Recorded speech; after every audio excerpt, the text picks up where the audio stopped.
Bonjour à tous, bienvenue pour la quotidienne du 29 août. C'est la rentrée politique en actu, retour sur les bancs du Conseil du communal de Nyon avec à la tête du législatif, un tout nouveau président. En sport et en images, retour sur la 33e édition du triathlon de Nyon qui a vécu un franc succès pour sa 33e édition et qui a réuni début août plus de 2300 athlètes à Collovray. Enfin, en culture, on revient sur ce week-end très festif et puis on donne la parole à Jazz au peuple qui sera de retour les 2 et 3 septembre, découverte de la programmation. Et puis en images, on revient sur ce week-end, je vous le disais, on montera notamment à Benien avec le Jval et puis on ira jusqu'à Saint-Cerf pour découvrir le tout nouveau festival de jazz. De ton côté, Alexandre, que fais-tu aujourd'hui? Où es-tu? Salut Andrea, eh bien je suis au village de Marchissy, à plus de 800 mètres d'altitude. Tu vois derrière moi cette place iconique de l'église avec ce très vieux tilleul. Je t'en dis pas plus, on verra pourquoi il est iconique.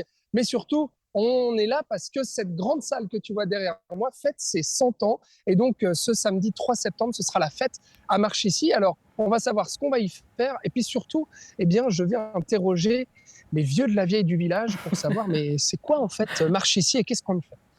À tout à l'heure, Alexandre, merci beaucoup. Avec nous aujourd'hui, plusieurs invités qui sont là et qui attendent déjà sagement. Yannick Grivel, président du triathlon de Nyon, également Michael Roelli, co-organisateur du Jazz au Peuple, et Erwan Walaza, guitariste du groupe Mousse. On va commencer ce plateau avec vous, Marco Carenza, vous êtes président du conseil communal de Nyon. Je vous invite à me rejoindre sur ce plateau. Bienvenue. Comment s'est passé pour vous ce week-end, Marco Carenza? Qu'est-ce que vous avez fait? J'aimerais savoir.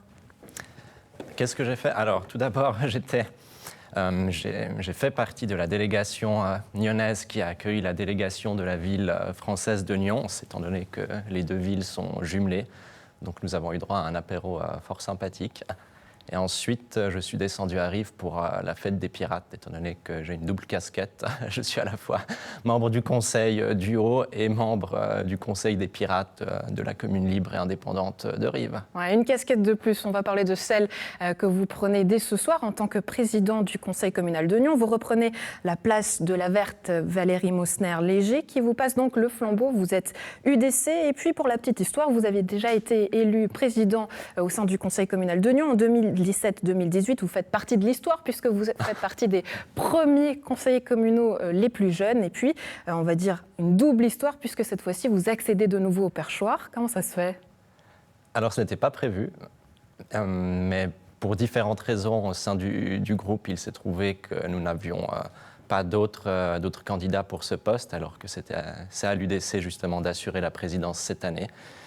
On m'a demandé de le faire et j'ai aussi eu des retours positifs de la part d'autres conseillers, d'autres partis qui m'ont encouragé à me lancer une deuxième fois. Ouais, au moment de savoir que vous étiez l'élu, vous vous êtes dit quoi? Alors, l'élu, je ne sais pas, mais en tout cas, j'étais quelque part content de pouvoir retrouver ce poste parce qu'il est extrêmement agréable, très intéressant à suivre pendant une année.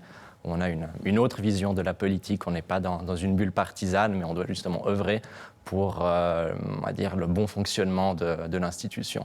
Ouais, quelque part content, ça laisse sous-entendre que quelque part mécontent. Pourquoi?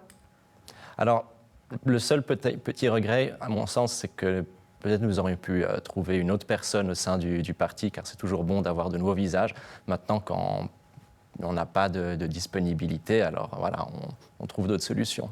Ouais, Marco Carenza, est-ce que vous avez pris des cours de médiation durant cet été? De médiation. Pourquoi cette question? Alors, je vais vous expliquer pourquoi. Parce qu'on le sait, il y a une crise au sein de la ville de Nyon. Aujourd'hui, reprenant ce rôle de président, il va falloir aussi finalement être le lien entre l'exécutif et le législatif.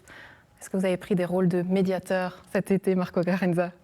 Non, alors je me suis surtout reposé cet été. Mais c'est vrai que, idéalement, il faudrait que les relations s'apaisent aussi bien entre les différents groupes politiques et aussi entre le conseil communal et la municipalité. Maintenant, ce n'est pas forcément le rôle du président de s'en occuper. Je pense aussi que la crise a démontré que le conseil communal a son pouvoir de surveillance, de contrôle. C'est un pouvoir qui est, on en pensera ce qu'on veut, mais c'est un pouvoir qui est limité. Et les derniers mois ont démontré qu'il y avait certaines limites aux investigations qu'on pouvait mener. Je pense que pour les prochains mois, la situation est aussi plus claire, mais ce dont je souhaiterais aussi m'assurer, c'est que les conseillers communaux ne soient plus confrontés à on va dire, à des questionnements juridiques intenses du type ceux qui se sont produits dans le cadre du sujet du secret de fonction. Ouais, alors c'est peut-être là où vous avez un avantage puisque vous avez un brevet d'avocat, vous faites partie d'une étude genevoise. Est-ce que c'est pour ça qu'on vous a également choisi ? Alors, je n'ai pas eu d'entretien d'embauche, donc on ne m'a pas fait part de ce critère. C'est vrai que ça peut être un avantage pour comprendre certains aspects réglementaires au niveau du règlement. Maintenant, encore une fois, je ne pense pas que je vais faire du juridisme. À un moment, il faut être assez pragmatique dans la gestion des séances. Nous sommes tous miliciens et l'essentiel, c'est de pouvoir prendre des décisions de manière efficace et pas de se perdre dans des débats juridiques. Sachant que vous avez déjà une expérience, que vous avez déjà vécu la chose, qu'est-ce qui fera de vous un bon président ? Alors en tout cas, il faut bien s'entendre avec, on va dire, je pense, l'ensemble des conseillers, avec la municipalité. En tout cas, j'ai déjà une année de présidence derrière moi, donc je sais, on va dire, je connais les sujets sur lesquels il peut y avoir des difficultés et aussi à qui m'adresser lorsqu'il y a quelque chose qui ne fonctionne pas. Alors, il y a déjà une année qui est passée depuis le début de cette législature. Justement, les dossiers sur lesquels il pourrait y avoir de la difficulté, en tout cas ceux que vous appréhendez, ça serait lesquels ? Est-ce qu'il y en a ? Alors, je ne sais pas si ça viendra durant mon année de présidence, car c'est un sujet qui prend du temps, mais il s'agit de la question du règlement du personnel communal, où là, c'est clairement un enjeu politique. On est dans le cadre du droit du travail au niveau public, et où souvent les clivages partisans apparaissent très vite. Et c'est un sujet technique. Donc, si le Conseil doit déjà se prononcer durant cette année, alors là, c'est vrai que ce sera un point délicat. Maintenant, il y a des sujets sur lesquels on s'attend à des débats intenses et finalement ça passe comme une lettre à la poste, alors qu'il y a d'autres sujets où, typiquement peut-être pour installer une nouvelle poubelle, où tout d'un coup ça va prendre 4 heures de débat. Donc c'est vrai que c'est assez variable. Ouais, pour revenir sur cette histoire du règlement, puisque vous le citez, on peut prendre la composition actuelle de l'exécutif. Il y a les Verts, le PLR, le PIN, le PS, pas d'UDC. Est-ce que justement, du coup, vous, Marco Carenza, en étant UDC, est-ce que vous aurez finalement un rôle pivot qui pourra réunir tout le monde ? Alors le seul rôle pivot que j'aurais, c'est que vu qu'on est à 50-50 à peu près au niveau des conseillers, si un jour il y a une égalité, c'est à moi de trancher. Mais vu que j'ai aussi un devoir de réserve, je ne peux plus me prononcer sur le fond des dossiers. J'aurai un rôle, on va dire, politique sur le fond des dossiers qui sera assez limité. Ouais, justement, en ayant ce brevet d'avocat, j'aurais pensé, Marco Carenza, que ça serait ça le moins finalement de ce rôle de président, c'est qu'on ne peut plus prendre position dans les débats. Comment vous le vivez, ça ? Je ne le vis pas si mal que ça, car vous rigolez. Non, mais c'est vrai que je continue quand même à participer aux séances de préparation de mon groupe politique. Donc, j'ai quand même une certaine vision sur ce qui se passe, ce qui se dit. J'ai aussi mon avis sur ces sujets.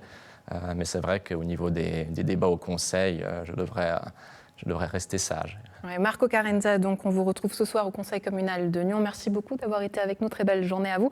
On va remonter à Marchicy. Est-ce que c'est un village où vous avez l'habitude peut-être de vous y promener ? Alors Marchicy, pas vraiment, plutôt vers Benien. Ouais. Ouais. Qu'est-ce que vous y faites à Benien ? Essentiellement de la promenade. Ou alors, c'est vrai que le café du raisin est très sympathique aussi.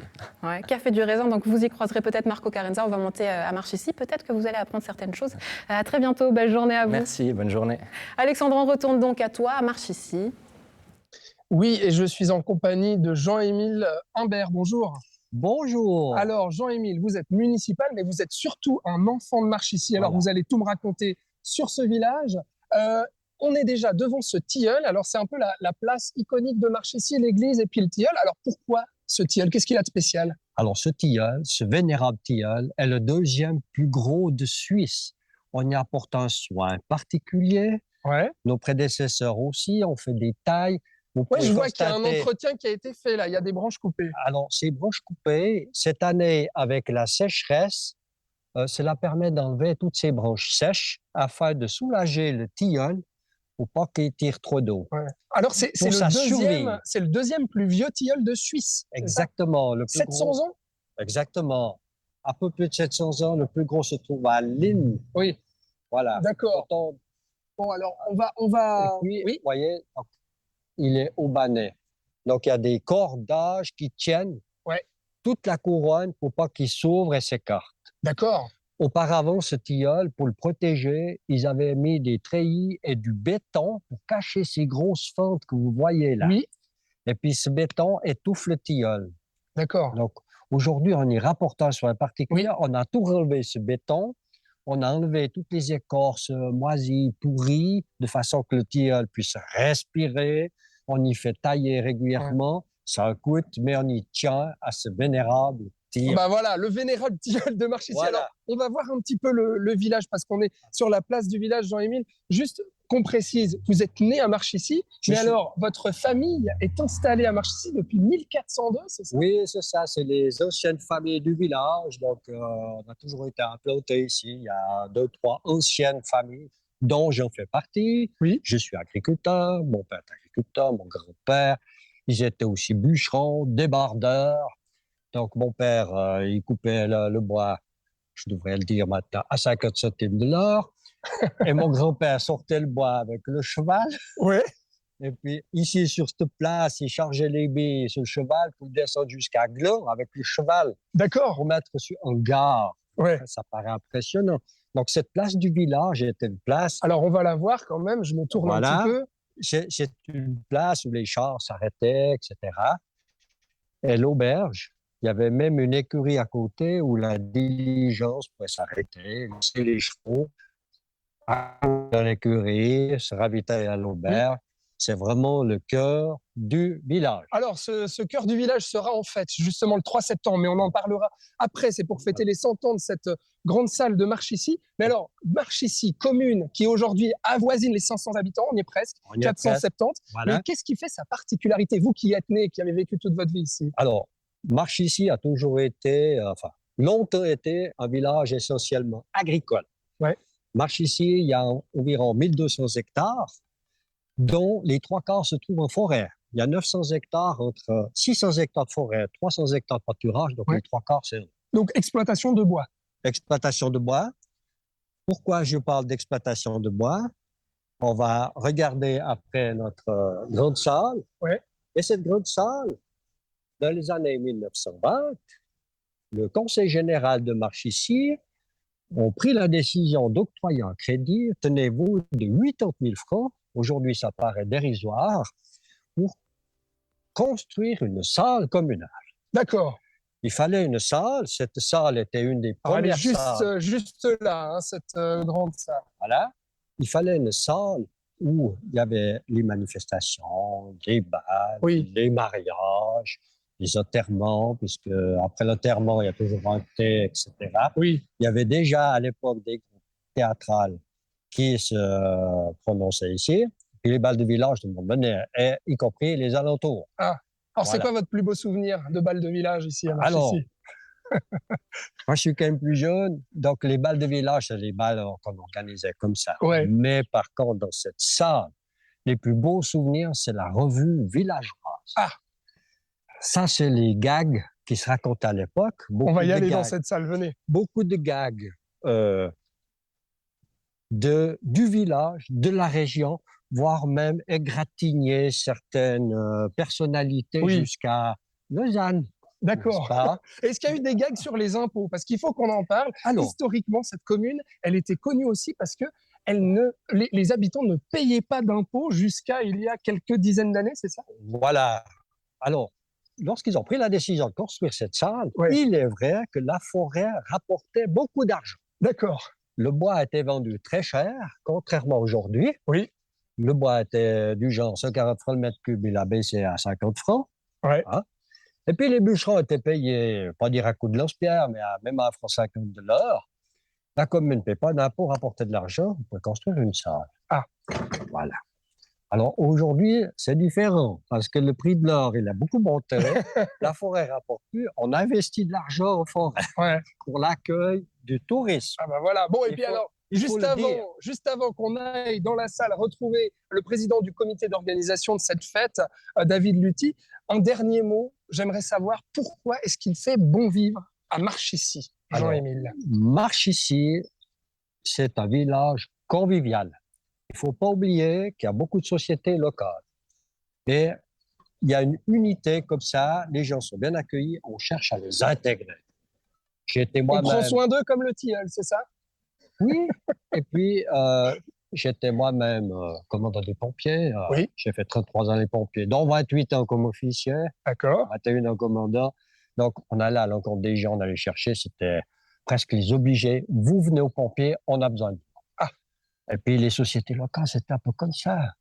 Il y avait même des sociétés de couture à l'époque de mon père. Vous vous rendez compte, on va faire de la couture dans une salle communale. Aujourd'hui, ça fait sourire. Oui, bah oui. Mais il y avait beaucoup de sociétés. D'accord. Aujourd'hui, après, comment je peux dire, il y a eu un moment où il y a de répit, où la salle est un peu moins utilisée. Oui. Et après, c'est reparti. On a le cirque qui utilise beaucoup. Il y a la Zumba, il y a le yoga, il y a... Donc plein d'activités sportives et culturelles qui se passent dans cette salle aujourd'hui. Et puis, il ne faut pas oublier que lorsqu'on avait pour les écoles, oui, les enfants venaient faire la gym à la salle communale. Ah bah d'accord. Donc c'est vraiment le centre névralgique de ce village de Marchissy, qui sera donc en fête ce samedi 3 septembre. On va en parler après. Merci beaucoup d'avoir été avec moi, Jean-Louis. Voilà. Je vous souhaite une excellente journée. Merci. Et puis je vous dis à bientôt et belle fête surtout. Aussi. La fête sera belle. On a commandé le soleil. Ah ben voilà. Alors on va te parler du programme après, Andrea, à tout à l'heure. Ouais, à tout à l'heure. Et on reste avec le soleil et avec les festivités du week-end, puisqu'il y avait le choix du jazz avec le nouveau Jazz Festival à Saint-Cergue, en passant par le classique des variations musicales de Tanet, ou alors du rock et rap à Beugnin. Pour sa 17e édition, le Cheval Open Air a connu une très belle fréquentation avec 2 soirées sold out. On revient notamment sur la soirée du jeudi soir avec la programmation et en tête d'affiche au Dezen. Je vous propose de revivre cette soirée en images. Salut. Alors, je suis sur la route, là, en direction de Beugnin, au domaine de Sarreau-Dessus, puisque la 17e édition du Cheval a commencé. Je voulais surtout vous montrer, c'est la vue, parce que la vue depuis le Cheval est juste incroyable. Voilà, on est en train d'arriver. Je me parque. Hop.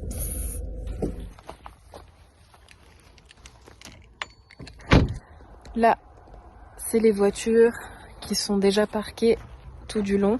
Et nous, on doit monter là. Tout là-bas.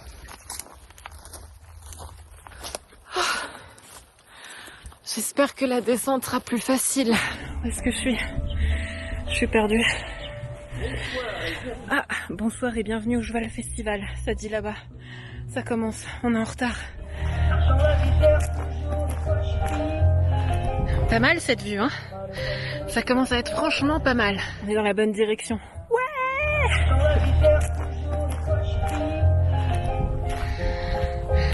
Allez, on est arrivé. Bonsoir.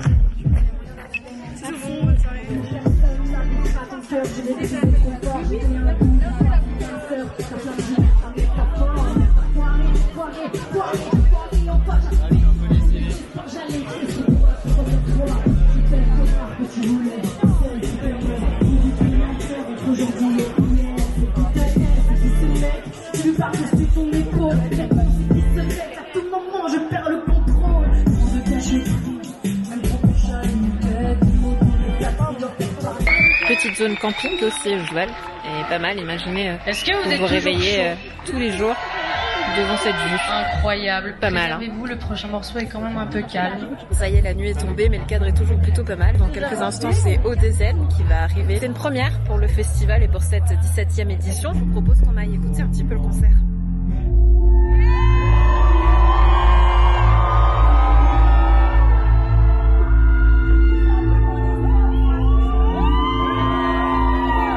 Sur ma tête, dans la cantine, je dessine, le goût amer de ta cuisine.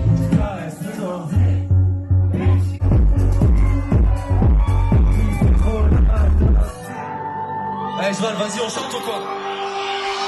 On chante, c'est de l'amour, c'est frère! Ce qui est très sympa aussi au Cheval, c'est que tu peux trouver des petits coins qui sont parfaitement tranquilles. Enfin, tranquille, il y a de la musique quand même. Je veux te baiser. Et c'est de l'amour, mes frères. C'est de l'amour, mes frères.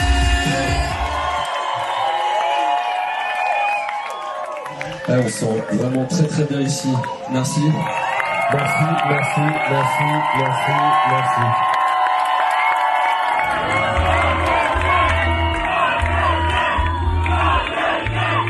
Le concert Pour les organisateurs du Jval, c'était la première fois qu'ils réussissaient à programmer un groupe aussi connu, une tête d'affiche aussi importante, Odezen, qui cartonne notamment en France et qui ce soir a mis le feu. Et ici, dans le cadre intimiste de Sarro dessus, le concert collait parfaitement bien à l'ambiance intimiste et bon enfant. C'est d'ailleurs les marques de fabrique du Jval. Et puis avec beaucoup d'humour, un 2e et 3e degré, et ça faisait plaisir à voir. En bref, une soirée réussie.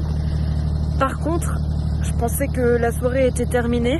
Alors je crois que c'était par là, ou peut-être là. Après, elles ont toutes les mêmes têtes, ces grappes de raisin, donc c'est difficile à dire. Je suis arrivée toute contente de la vie, je me suis parquée, je me suis dit ça y est, c'est parti, on monte au festival, je vais vous faire voir le coucher du soleil, la vue, tout ça. Mais à aucun moment, j'ai retenu où je me suis parquée. Donc là,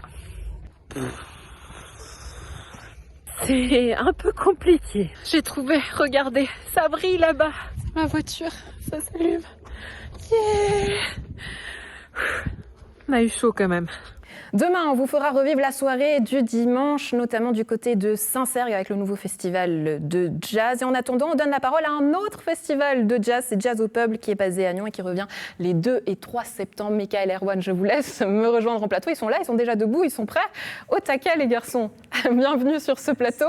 Merci Est-ce beaucoup. que vous y étiez à Saint-Cergue, justement, pour ce nouveau festival de jazz, Michael? Alors non, malheureusement pas. Ouais, j'avais pas l'occasion d'y aller, mais j'espère que ça s'est bien passé pour eux, parce que plus il y a de jazz, mieux on vit, donc tant mieux. Ouais, pas d'esprit de compétition, ça fait du bien, mais justement, de quel œil vous voyez le fait qu'il y ait un nouveau festival de jazz dans la région? Est-ce que ça peut justement faire peur en tant que festival de jazz? Ah non, je pense que c'est plutôt une bonne chose. En fait, nous, surtout, l'objectif a toujours été de servir de tremplin, de vitrine pour le jazz helvétique. Donc, en fait, s'il y a plus d'endroits où se produire pour les musiciens, ben, tant mieux, en fait, parce que nous, on le fait surtout pour notre public, à qui on essaye de faire découvrir de nouvelles choses, mais aussi pour les musiciens qui doivent avoir plus de gigs. Donc, en fait, s'il y a un festival en plus, ben, tant mieux pour eux. C'est vraiment que du bonus. Jazz au Peuple revient donc les 2 et 3 septembre avec en tête d'affiche plusieurs groupes. On peut citer Gauthier Tout, Nick Bertsch-Ronin, est-ce que je prononce correctement? Nick Bertsch-Ronin. Ronin, voilà, on avait un doute et le Cartemos, dont vous en faites partie. Justement, Erwan, c'est pas la première fois que vous venez à Jazz au Peuple. Il représente quoi ce festival pour vous? Alors, j'y suis actuellement jamais allé, finalement. Ah, on corrige alors, c'est une première. C'est une première. D'ailleurs, merci beaucoup pour l'invitation. Mais voilà, c'est un festival que je suis quand même de près parce que voilà, c'est des amis qui l'ont créé. Et puis, c'est un festival qui invite beaucoup une scène que j'aime beaucoup, c'est-à-dire le jazz et surtout le jazz local, le jazz suisse. Et je trouve important à l'heure actuelle et surtout en Suisse de promouvoir ce jazz parce qu'il y a énormément de jeunes musiciens qui font ça très bien. Donc ça mériterait d'avoir effectivement encore plus de festivals pour avoir plus de concerts de jazz. Voilà. Ouais. Michael, alors vous avez débuté dans les caveaux à Prangin notamment, et puis là vous vous réappropriez la grande salle communale de Nyon. Comment on récupère finalement l'identité du caveau, cette entité très intimiste que vous aviez réussi à avoir à Prangin et le dupliquer à Nyon? Comment ça se passe? D'une certaine manière, on ne la récupère pas. Parce qu'en fait, on s'adapte à la nouvelle salle. Mais c'est vrai qu'on essaye de garder quand même une identité et de proposer au public un cadre très intimiste. Et ça, on peut compter sur un décorateur qui est vraiment très efficace normalement. Et on travaille beaucoup sur la mise en scène pour faire en sorte que les gens se sentent dans un cadre extrêmement privilégié pour vraiment être au plus proche de la musique telle qu'elle se fait. Donc c'est vraiment assez exceptionnel, d'autant plus que la plupart de ces musiciens se produisent dans des grands festivals où on paye pour aller les voir. Là, on a l'occasion de les voir avec entrée libre et dans des conditions qui sont vraiment toujours très intimistes. Mais après, pour revenir à la question, on s'adapte aussi à la salle, on profite des spécificités à chaque fois de la salle pour proposer de nouvelles choses, pour adapter la programmation. Par exemple, cette année, ce sera très électrique à la salle communale, puisque justement, on a plus de place, c'est une salle qui s'y prête. Donc on s'adapte à la salle, mais on essaye de préserver un peu l'intimité entre les artistes et le public. Est-ce que vous auriez la volonté justement d'essayer d'autres salles à Nyon? Oui, nous, de toute façon, on est ouvert à tout. Parce que chaque nouvelle salle, c'est une nouvelle opportunité de proposer quelque chose de nouveau, de faire découvrir de nouveaux projets aux artistes. Par exemple, l'année dernière, la salle des marchandises, on était sur une configuration où on privilégiait l'acoustique, vraiment des projets acoustiques plutôt doux. Donc si on se retrouve à aller dans une autre salle, en fait, ce sera une opportunité de programmer d'autres types de de projets et de continuer à faire découvrir plus et plus chaque année. Ouais. Erwan, vous jouez, Moos joue habituellement avec plusieurs artistes. Votre touche à vous, c'est aussi de partager cette scène suisse, comme vous le disiez, avec d'autres artistes. Qu'est-ce qu'il y aura de spécial à Jazz au Peuple pour ce concert et votre concert? Jazz au Peuple, mais il va y avoir déjà du nouveau répertoire, parce qu'on a sorti notre premier album en 2019. Et donc là, voilà, pendant la période Covid, on a eu la chance de composer de la nouvelle musique, d'enregistrer de la nouvelle musique. Donc là, c'est un peu, voilà, c'est un peu les premières fois qu'on joue toute cette musique. Donc c'est un répertoire assez frais, nouveau. Voilà. Ouais. Alors je ne sais pas si en régie on a choisi un nouvel extrait ou quelque chose de frais, mais vous allez le commenter après avec nous. Je vous propose qu'on écoute justement un extrait et on revient après.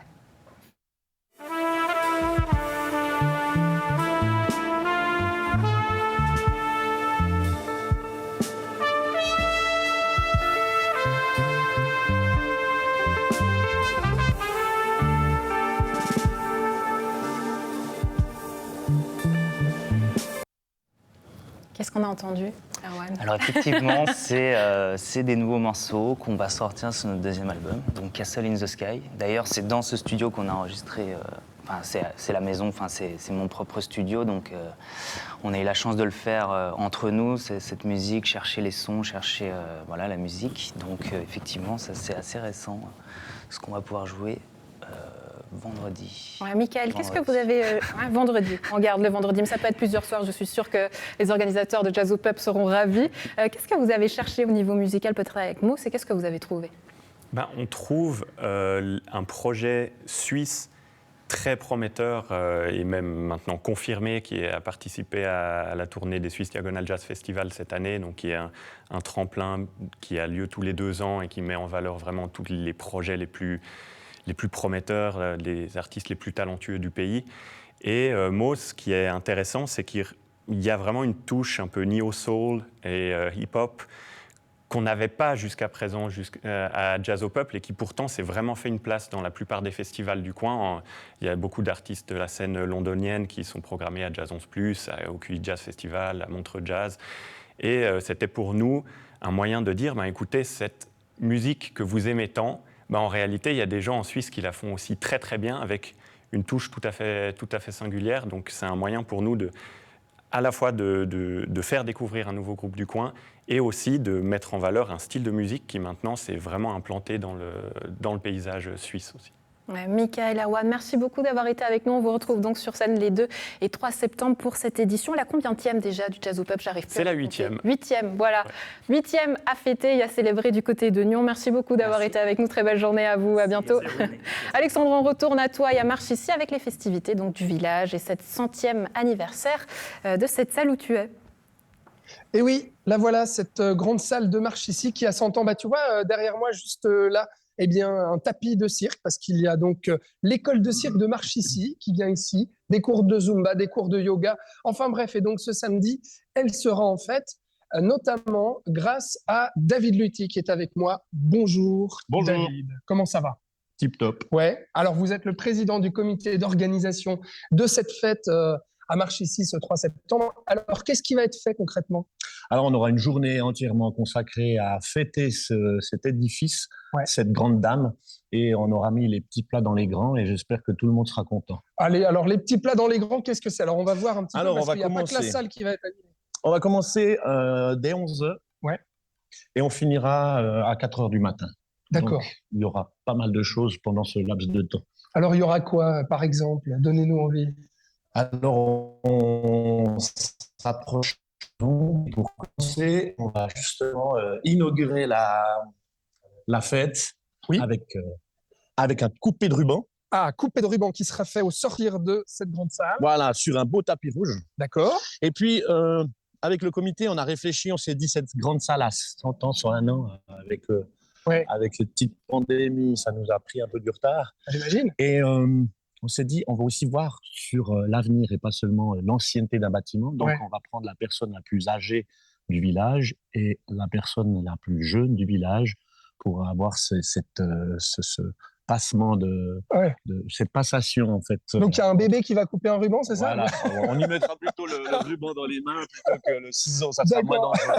Et le doyen, il a quel âge à Marchissy? Ça sera une doyenne. Ah, une doyenne? Et si je ne me trompe pas, elle a plus de 90 ans, mais je ne peux pas vous dire exactement l'âge. Bon alors, après le coupé de ruban, il y a quoi comme fête ici? Alors sur cette ici, place du village? on aura une tente avec le vin d'honneur qui sera donné par la municipalité, offert par la municipalité. Et puis plus loin, on aura des tracteurs avec machines agricoles, dont un tracteur qui sera également du même âge que la grande salle, de 100 ans. Il y aura de la musique aussi ou pas? Il y aura un petit peu de musique, d'accordéon. Et puis on aura aussi des food trucks où on pourra manger. D'accord. On aura des jeux anciens en bois d'époque. Un château gonflable, pêche au canard, petit carrousel pour les enfants, tout ça gratuitement. Donc il faut que les mamans et les papas viennent participer à cette fête. Alors David, je voulais vous demander aussi, alors vous, on vous voit notamment l'office de poste de Marchissy, c'est ça? Voilà. J'ai repris l'office de poste. J'aurais jamais cru que un jour je serais postier, mais voilà, c'est comme ça. Et ça fait 17 ans que vous êtes installé dans cette commune de Marchissy. Qu'est-ce qu'elle a de spécial pour vous? C'est une petite commune, mais qui est fort sympathique, qui est accrochée au flanc des montagnes du Jura. Moi, j'ai un petit peu l'accent jurassien parce que j'ai fait mes écoles obligatoires dans le canton du Jura. Et puis, je trouve que l'ambiance, les gens, les sociétés du village sont fort sympathiques et ça donne envie de rester et de justement consacrer du temps pour faire des événements comme samedi 3 septembre. Pour faire vivre cette commune. David, merci beaucoup. Je vous souhaite une très bonne journée et puis une belle fête. Alors du coup, Andrea, tu as noté ce 3 septembre, c'est la place du village de Marchissy qui sera en fête pour fêter les 100 ans de cette grande salle. Venez nombreux. Venez nombreux. Et puis j'adorais te voir, Alexandre, pour la petite pêche au canard. J'adorais te voir faire ça. Belle journée à toi. On reste avec le soleil qui a connu justement la 33e édition du triathlon de Nyon. Yannick Rivel, bonjour, bienvenue sur ce plateau. Vous avez l'habitude, vous venez tout de suite. On vous avait vu quitter le fauteuil pour arriver tout de suite, comme ça, impatient. Mais oui. Bah oui, je comprends, parce qu'on parle de bonnes choses. Justement, cette 33e édition qui a eu lieu à Nyon en août, à Collovray. Donc pas de mesures Covid, du soleil. On ne pouvait pas rêver mieux. Alors enfin une nouvelle édition normale. C'est vrai qu'on avait eu la chance l'année passée d'être au final une des premières manifestations qui pouvaient de nouveau être organisées, mais sous certaines contraintes, avec une météo qu'on n'a jamais au triathlon de Nyon, qui avait rajouté quelques challenges. Donc un grand plaisir de revoir une édition normale sous le soleil. Ouais. Est-ce que vous arrivez un petit peu à nous décrire cette ambiance particulière qu'il y avait durant cette édition du triathlon de Nyon ? Alors le mot-clé, je dirais, c'est sourire qu'il y avait sur la tête de tout le monde, que ce soit les participants, que ce soit les bénévoles et les différents spectateurs, personnes de la région qui étaient présentes. On sait que pour les manifestations du coin, il est particulièrement difficile en ce moment de trouver des bénévoles. Comment ça s'est passé pour le triathlon de Nyon ?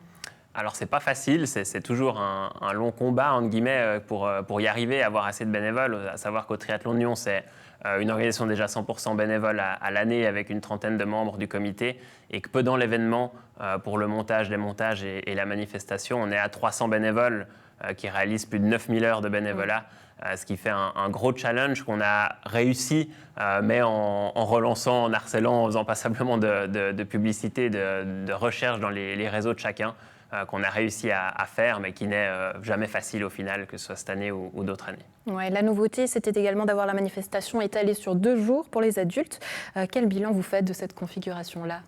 Alors pour nous, c'est un modèle qu'on a pu tester en 2021 avec les restrictions qu'on avait en termes de nombre de personnes et qu'on a voulu continuer sur 2 jours. C'était un but qu'on avait à terme sur plusieurs années, qui est pour nous un gros avantage, que ce soit pour le confort pour les participants, que ce soit pour la gestion au niveau bénévole, et sur le site en termes d'infrastructure, d'organisation.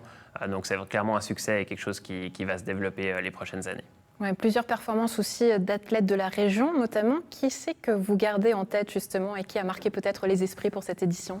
Alors on a eu la chance de vivre les championnats suisses élite notamment, que ce soit pour les jeunes ou l'élite suisse sur différentes catégories, je n'aurais pas de nom spécifique à donner, mais qui ont vraiment proposé un beau spectacle à une semaine aussi des Jeux européens où certains des athlètes qui ont participé à Nyon ont fini sur le podium la semaine d'après. Ouais, et puis on a vu une photo qui s'est vite glissée entre deux. C'était un point dont on n'a pas encore parlé, puisque l'inclusion était aussi le mot d'ordre de cette édition, avec le groupe Union, dont on voit justement les athlètes derrière vous. On peut les citer: Ivo Berson, Cyril Badertcher et Yannick Tachet. Vous disiez que le but n'était pas d'avoir une section sport handicap, mais d'inclure tout le monde. Comment ça s'est passé et quel bilan vous en faites ? Alors un bilan très positif, c'est vrai que c'est toujours très touchant de voir ces différents athlètes participer, notamment cette équipe de Union. On a chaque année, depuis différentes années, essayé de développer cette partie sport inclusif sur toutes les courses, sur des personnes qui peuvent souffrir tant d'un handicap physique ou mental. Et pour nous, le fait d'avoir de plus en plus de personnes, d'avoir de plus en plus de public qui participe à ces différentes épreuves, aussi d'en parler, de valoriser ces éléments-là, pour nous, c'est clairement une des priorités, un des éléments importants, avec un beau succès cette année, que ce soit cette équipe-là ou les différents autres participants qui, à besoins spécifiques, qui ont participé. Ouais, c'est vrai que c'est un trio qui a brillé de par leur épreuve, aussi de manière personnelle, tout au long de l'année. La presse en a parlé, tout le monde en a parlé. Est-ce que justement ça a attiré plus de public au triathlon ? Alors c'est possible que ça en a attiré aussi plus de public. C'est vrai que ça a été un des éléments qui a été relayé dans la presse locale. Et c'est pour nous important aussi de le valoriser. Et c'est très positif que ça ressorte comme ça et que ça montre que tout le monde peut vraiment participer au triathlon de Nyon, vu que c'est notre but et notre credo ces dernières années, et que ça soit accessible à tous. Et au final, de faire du sport de manière générale dans la population. J'imagine qu'on prend déjà rendez-vous pour une 34e édition ? Évidemment, le 5-6 août 2023, sous le soleil de nouveau. 5 et 6 août, sous le soleil, c'est vendu. Moi, ça me va. Yannick Rivel, merci beaucoup d'avoir été avec nous. Très belle journée à vous. Merci bien. À la maison, un plaisir d'avoir été en votre compagnie. On se retrouve demain. Très bonne suite de programme.